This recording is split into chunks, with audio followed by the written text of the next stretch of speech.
আসসালামু আলাইকুম। আমরা যারা ছাদ বাগানি আছি স্বাভাবিকভাবেই সাইট্রাসের প্রতি তাদের একটা দুর্বলতা আছে। তো আমার এই যে সামনের চারাটি দেখতে পাচ্ছেন, এটি সুন্দর চারা।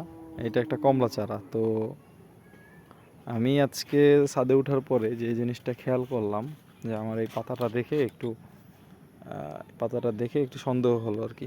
তো কাছে গেলাম, তো যে বিষয়টা খেয়াল করলাম আর কি, যে আমি আসলে তো মানে একটু ঘাটাঘাটি করে এই জন্য পাতা দেখলেও অনেক সময় বুঝি, কিন্তু আপনারা যারা আছেন অনেকেই হয়তো বা পাতা দেখে বোঝার মতো অবস্থায় নেই বা কিছু।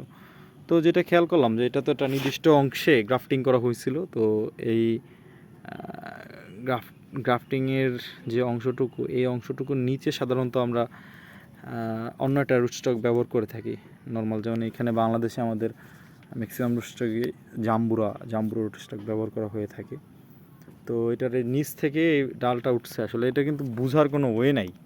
দেখতে প্রায় একই রকমের, একটু খেয়াল রাখতে হবে। জাম্বুরা পাতা একটা মানে একটা খাজ আছে আর কি এরকমের। তো যাই হোক, এটা আমি খেয়াল করলাম। এখন যেটা করণীয় সেটা হচ্ছে এইটাকে এইখান থেকে কেটে দিতে হবে। এই যে কেটে দিলাম, কত বড়। তো একটু আপনাদের এটা নজর রাখতে হবে যে এটা শুধু সাইট্রাসের জন্য না, আপনার যে কোনো প্লান্ট, যেমন আম হইতে পারে, সেটা আনার হইতে পারে, যে কোনো প্লান্টের ক্ষেত্রেই যে আমাদের এই নির্দিষ্ট অংশের নিচ থেকে যে ডালপালাগুলো বের হবে, এই ডালপালাগুলো আমাদের কেটে দিতে হবে। তাইলে আমাদের এই মূল গাছটা মানে বেড়ে উঠবে আর কি। ধন্যবাদ সবাইকে।